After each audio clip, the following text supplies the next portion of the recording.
നമസ്കാരം. ഇറാൻ പട നെതന്യാഹുവിനെ വധിക്കുവാൻ ഇരച്ചുകയറി. ഇസ്രായേലിന്റെ ചോരക്കളി തുടരുന്നു. ഇറാൻ പൂട്ടിട്ടു. തെക്കൻ ലെബനനിലെ നബാത്തിഹ് ഉൾപ്പെടെയുള്ള മേഖലകളിൽ വ്യോമാക്രമണങ്ങളും ഷെല്ലാക്രമണങ്ങളും നടത്തി നിരവധി സാധാരണക്കാരുടെ ജീവിതത്തെ തകർത്തിരിക്കുകയാണ് ഇസ്രായേലിന്റെ നെതന്യാഹുവും സൈന്യവും. പ്രാദേശിക മാധ്യമങ്ങൾ പുറത്തുവിടുന്ന വിവരങ്ങൾ പ്രകാരമാണെങ്കിൽ മരണങ്ങളും പരിക്കുകളും അവിടെ നിന്നും റിപ്പോർട്ട് ചെയ്യുകയാണ്. എത്രയൊക്കെ കിട്ടിയാലും പഠിക്കാത്ത ഒരാൾ എന്നാണ് ഇസ്രായേലിന്റെ ഈ നേതാവിനെ കുറിച്ച് പറയേണ്ടി വരുന്നത്. അപ്പോൾ ഇസ്രായേൽ എന്ന് പറയപ്പെടുന്ന ഒരു മഹാശക്തി, അതിന് ഇപ്പോൾ കാണിക്കുന്ന ഇവരുടെ ഈ ഇത്തരത്തിലുള്ള യുദ്ധ വെറി എന്ന് പറയപ്പെടുന്നത് ഒരിക്കലും അംഗീകരിക്കുവാൻ കഴിയുന്നതല്ല എന്ന് കൂടി പറയട്ടെ. ഇപ്പോൾ തെക്കൻ ലെബനനിൽ നടന്നുകൊണ്ടിരിക്കുന്ന ആക്രമണ പരമ്പരകൾ, വെടിനിർത്തൽ കരാറുകൾ നിലവിലുണ്ടായിട്ടും അതിനെയെല്ലാം കാറ്റിൽ പറത്തിക്കൊണ്ട് ഇസ്രായേൽ ലെബനൻ അതിർത്തിയിൽ ചോരക്കളി തുടരുമ്പോൾ ഇതാ കടുത്ത അന്ത്യശാസനവുമായിട്ട് ഇറാൻ നേരിട്ട് രംഗത്തിറങ്ങുകയാണ്.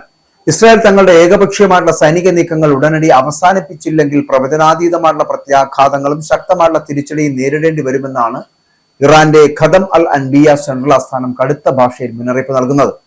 സമാധാന കരാറുകളെല്ലാം ജലരേഖയാക്കി ഇസ്രായേൽ നടത്തുന്ന ഈ പുതിയ നീക്കം പശ്ചിമേഷ്യയെ വൻ ശക്തികൾ തമ്മിലുള്ള നേരിട്ടുള്ള ഒരു മഹായുദ്ധത്തിലേക്ക് തള്ളിവിടുമോ എന്നുള്ള ഭയത്തിലാണ് ലോകം.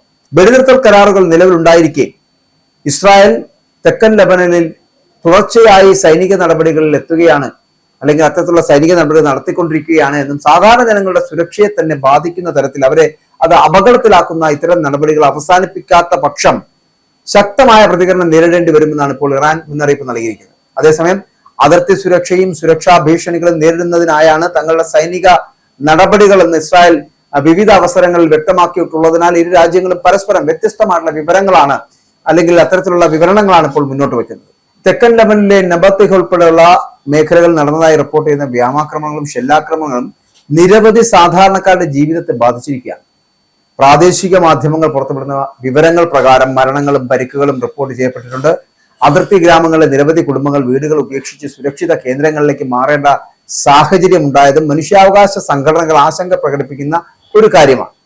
ഓരോ പുതിയ ആക്രമണത്തിന്റെയും പിന്നാലെ സമാധാന ശ്രമങ്ങളിലുള്ള വിശ്വാസം ക്ഷയിക്കുകയും പുതിയ ഏറ്റുമുട്ടലുകളുടെ സാധ്യത ഉയരുകയും ചെയ്യുന്നു എന്ന് പറയേണ്ടിയിരിക്കുന്നു. ഇതിനിടെ ഇറാനും അമേരിക്കയും തമ്മിൽ ലെബനുമായിട്ട് ബന്ധപ്പെട്ട വിഷയങ്ങൾ ഉൾപ്പെടുന്ന ഒരു ധാരണാപത്രത്തെ കുറിച്ചുള്ള ചർച്ചകൾ നടന്നുവെന്ന അവകാശവാദങ്ങളും അന്താരാഷ്ട്ര ശ്രദ്ധ നേടിയിട്ടുണ്ട്.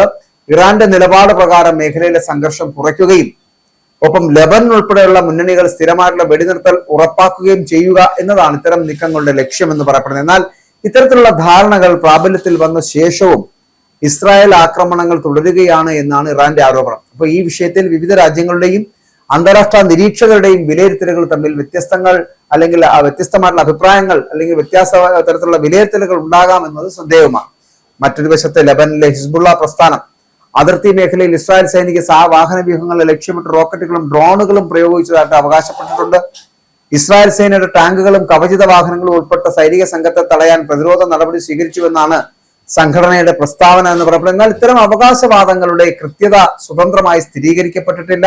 യുദ്ധ സാഹചര്യങ്ങളിൽ ഇരു കക്ഷികളും വിവരയുദ്ധത്തിന്റെ ഭാഗമായിട്ടും പരസ്പരം വ്യത്യസ്തമായിട്ടുള്ള അവകാശവാദങ്ങൾ ഉന്നയിക്കാറുണ്ട് എന്നത് അന്താരാഷ്ട്ര സംഘങ്ങളിൽ പതിവായി കാണപ്പെടുന്ന ഒന്നാണ്. സംഘർഷത്തിന്റെ മറ്റൊരു പ്രധാന വശമാണ് നയതന്ത്ര രംഗത്തെ നീക്കങ്ങൾ.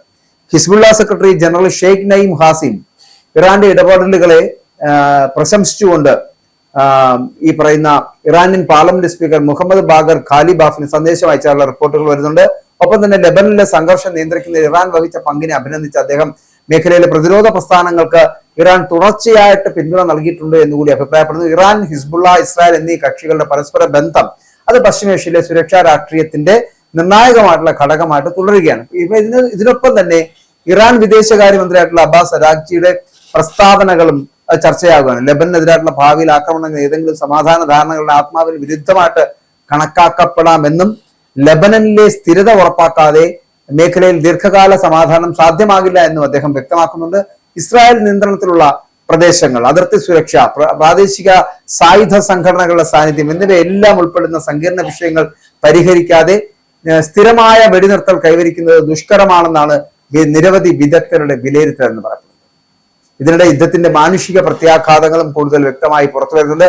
നിരന്തരമായിട്ടുള്ള ആക്രമണങ്ങളും അനിശ്ചിതത്വവും കാരണം അതിർത്തി പ്രദേശങ്ങളിലെ ജനങ്ങളുടെ ദൈനംദിന ജീവിതം അത് താറുമാറായിരിക്കുകയാണ്. സ്കൂളുകൾ, ആശുപത്രികൾ, അടിസ്ഥാന സൗകര്യങ്ങൾ എന്നിവയുടെ പ്രവർത്തനത്തെ പോലും ഈ സംഘർഷം ബാധിക്കുന്നതായിട്ട് വിവിധ അന്താരാഷ്ട്ര സംഘടനകൾ ചൂണ്ടിക്കാട്ടുന്നുണ്ട്. സുരക്ഷാ ആശങ്കകൾ മൂലം ഈ സാധാരണ ജനങ്ങളുടെ കുടിയൊഴിപ്പിക്കൽ വർദ്ധിക്കുന്നത് മേഖലയിലെ മാനുഷിക പ്രതിസന്ധിയെ കൂടുതൽ രൂക്ഷമാക്കുന്ന ഘടകങ്ങളാണ്.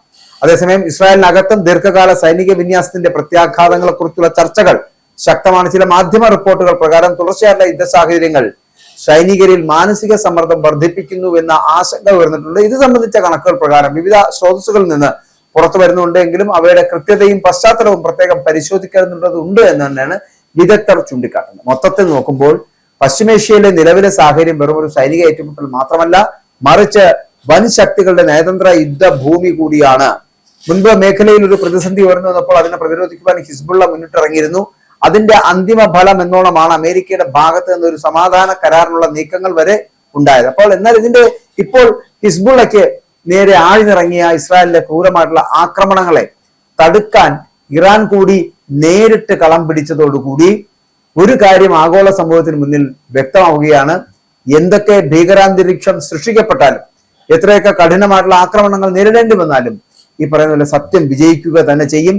അതിനകത്ത് ഒരു മാറ്റവും ഉണ്ടാകില്ല എന്ന് തന്നെയാണ് പറയപ്പെടുന്നത്. പക്ഷെ അപ്പോഴും അതിർത്തി പ്രദേശങ്ങളിലേക്കുള്ള ഇറാൻ പടയുടെ വരവ് നെതന്യാഹുവിനെ വധിക്കുവാനുള്ള ഒരു ഇരച്ചുകയറ്റമായിട്ട് കാണേണ്ടി വരുന്നു. അതായത് ഇസ്രായേലിന്റെ ചോരക്കളി തുടരുമ്പോൾ ഇറാൻ വളരെ കൃത്യമായിട്ടുള്ള പ്രീ പ്ലാൻഡോടുകൂടി മുന്നോട്ട് പോകുന്നു. ഇസ്രായേലിനെ തകർക്കുക, നെതന്യാഹുവിനെ വധിക്കുക എന്നത് മാത്രമാണ് ഇറാന്റെ മുമ്പിലെ അവരുടെ ലക്ഷ്യം എന്ന് പറയപ്പെടുന്നത്.